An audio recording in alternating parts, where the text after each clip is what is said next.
Korupția და უცნობის სასარგებლო გადაწყვეტილებები სწორედ ეს არის მთავარი მიზეზი, რის გამოც მოსამართლეები ლევან მურუსიძე და მიხეილ ჩინჩალაძე დიდმა ბრიტანეთმა დაასანქცირა, მათ გაუჩერეს საბანკო მომსახურება. რატომ დაასანქცირეს მურუსიძე ჩინჩალაძე? ხაზინის ფინანსური საანქციების ოფისის თანახმად არსებობს გონივრული ეჭვის საფუძველი, რომ ჩინჩალაძე ჩართული იყო სერიოზულ კორუფციაში, როგორც თბილისის სააპელაციო სასამართლოს თავმჯდომარე, რომელიც ასრულებს აღმასრულებელ სასამართლო ფუნქციას, მან მიიღო ფინანსური სარგებელი საჯარო ფუნქციების არასათანადო შესრულების სანაცვლოდ, კერძოდ გამოიყენა თავისი გავლენა სასამართლო დანიშვნებისა და გადაწყვეტილებების მანიპულირებისთვის, რათა უზრუნველყო მმართველი პარტია ქართული ოცნების ინტერესების გათვალისწინება.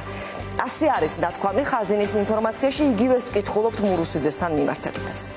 ახლა თქვათ, როგორ ხდება ოცნება სანქციების მორიგ ტალღას, ამჯერად ბრიტანეთიდან მოვისმინოთ პირველ რიგში კალაძის კომენტარი.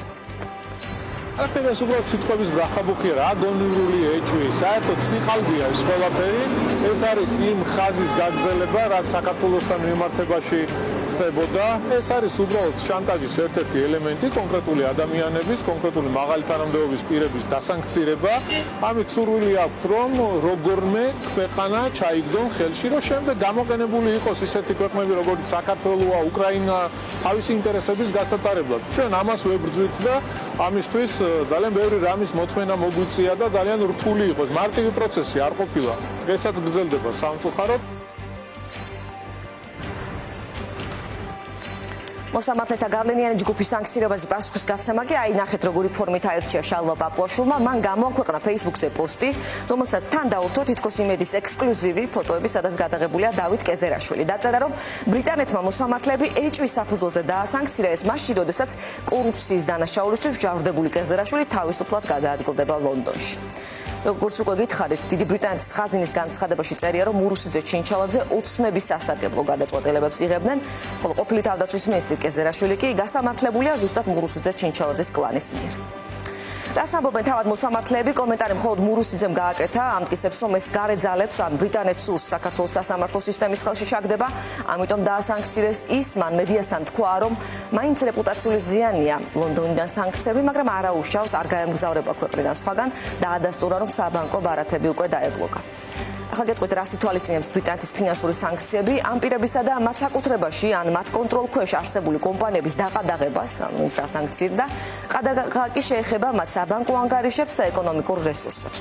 ბრიტანეთის სანქციები ეხება გირვანქას სტერლინგს, დაზუსტებით შეიძლება თქვა, რომ სანქცირების წუთიდან ვერ მოახერხებენ ბრიტანულ ვალუტაში ტრანზაქციების განხორციელებას, თუმცა ეს არ ნიშნავს, რომ თუ კი მას ამ ვალუტაში მათ ჰქონდათ თანხა შენახული დაეკარგებათ. ასეთ დროს კომერციულ ბანკებში რადიო თავისუფლების წყაროების ცნობით ხდება საბანკო ანგარიშზე ნაშთის განულება. ამასთან ცალკეული ბანკები საკუთარი რისკების ანალიზის შედეგად წყვეტენ გააგრძელონ თუ არა სანქცირებული პირის მომსახურება სხვა ვალუტაში, მათ შორის ლარში, ევროში, დოლარში. აქ შეგვიძლია ვივარაუდოთ, ვთქვათ, რომ ქართული ბანკები მურუსიძე ჩინჩალაძის შემთხვევაში ასეს მოიქცნენ, მათ ბარათები დაუბლოკეს. ანგარიშები დაუხურეს. აქვე გეტყვით, რატომ იყო მოსამართლეების ანგარიშები გაუქმებული, რატომ არ იყო აქამდე მურუსიძე ჩინჩალაძეს ფინანსური სანქციები აქამდე არ ჰქონდა დაწესებული, მათ სავიზო სანქციები დაუწესა ამერიკამ 2023 წლის 5 აპრილს. ფინანსური სანქციები არ ჰქონდა დაწესებული არც ევროკავშირს. ამ დროისთვის ჯამში სანქციების ქვეშ 200-მდე პირი, ამაში შედის ივანიშვილის ოჯახი, გარემოცვა, ნათესავები. ჩვენ ვიცით 98-ის სახელი და გვარი, 100-ზე მეტის სახელი და გვარი კი არ გასაჯაროებულა.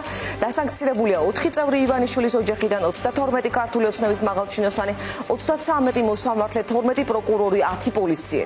რეკორდსმენი, აქ უნდა ვთქვათ, რომ ვახტანგ გომელაურია, ის დასანქცირებული ყავს ამერიკას, დიდ ბრიტანეთს, უკრაინას, ბალტიის სამეფო ქვეყანას.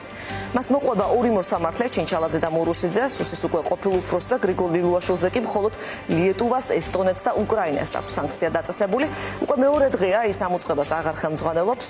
კითხვა რა გახდა მისი დაქვეითების მიზეზი, ეს ჯერ უცნობია. ლილუაშვილმა ამ თანამდებობაზე ყოფნის პერიოდში მოახერხა და აიცილა ამერიკის და ბრიტანეთის სანქციები. ბოლო წლის განმავლობაში ლილუაშვილი ამერიკაში იმყოფებოდა. როგორც ჩანს, მან ვერ შეძლო ივანიშვილისთვის სანქციის არიდება. აქვე ფაქტია, რომ სანქცია მას ამერიკისგან არ მიუღია. ვინ იქნება შემდეგი? ივანიშვილი და რუხაძე. აშკარა რომ ამერიკის შემდეგ ბრიტანულ სანქციას ორივე უფრთხის არის კომპანიები, სადაც ივანიშვილი და რუხაძე პარტნიორები და მოწილეები არიან.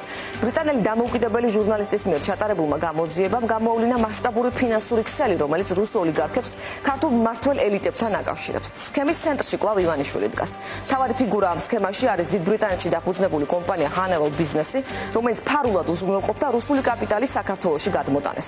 კომპანიის დამფუძნებელი ივანიშვილის ფინანსური მრჩეველი ირაკლი რუხაძეა, რომელიც წლების განმავლობაში მართავდა აქტივებს საკავშირებულს როგორც რუს ოლიგარქებთან, ისე საქართველოს მმართველ ელიტასთან. მან ეს ფიქტიური კომპანია დაარსა აქტივების მოძიების მიზნით და მნიშვნელოვანი მოგებაც მიიღო. გაჟონილი დოკუმენტებით ირკვევა, რომ 2008 წელს ლონდონში ოლიგარქ ბადრი პატრკაციშვილის იდუმალი გარდაცვალების შემდეგ მის აქტივებზე კონტროლი ივანიშვილის გარემოცვამ, კერძოდ რუხაძემ და მისმა პარტნიორებმა გადაიბარეს. ეს არის წერილი. უცნება დღეს აღშფოთებას ვერ მალავდა და ამ სტატიას შეკვეთილს უწოდებდა ამ კონტექსტში ახსენეს თინა ხიდაშელის ორგანიზაცია და სერგი კაპანაძე. ყოფილ თავდაცვის მინისტრს არ უარყვია კავშირი, დიახ, სამოქალაქო იდეის პროექტია ეს გამოძიება. არ არის საჭირო ეს ჩასაფრებები, სტატიაც აქ წერია, არავინ არაფერს მალავს, შესაბამისად არაფერია აღმოსაჩენი, თქვა ხიდაშელმა. ამ ფონზე რას აკეთებს ოცნება? სანქციების კვალდაკვალ ის აგრძელებს წინსვლას დიქტატურის გაფორმებისკენ ყველა სანქციების ეპიზოდის შემდეგ ოცნება წყობიდან მისტერიულად გამოდის და სამაგიეროს უხდის სისტემის კრიტიკოსებს. ამერიკის და სუსის შემდეგ ბოლო დროს ასეთი ინსტრუმენტების რიცხვს კი დაემატა წულუკიანის კომისია, რომელიც საფუძველს ამზადებს ოპოზიციური პარტიების აკრძალვისა და არაკონსტიტუციურად გამოცხადებისთვის. კომისიას დღეს ყავდა გამოკითხვაზე ბიზნესმენი რამაზ ახვლედიანი, ის იხსენებდა, რომ დაათმობინეს ლისის ტბა სააკაშვილის და უგულავასთან ერთად ახსენე ხაზდარაძე ჯაფარიც. არ არის გამორიცხული TBC ბანკის დამფუძნებლების ხდომაზე კიდევ ერთხელ უკვე ამ кейსის გამოც დაიბარო. გადახსენებთ, გირაოს ქვეშა არის უკვე მამუკა ხაზარაძე, შემდეგ იქნება ბადრი ჯაფარიძე. მაშინ ისინი კომისიაზე დაიბარეს ბიზნესმენ ჯემალ ლეონიძის ისტორიასთან დაკავშირებით.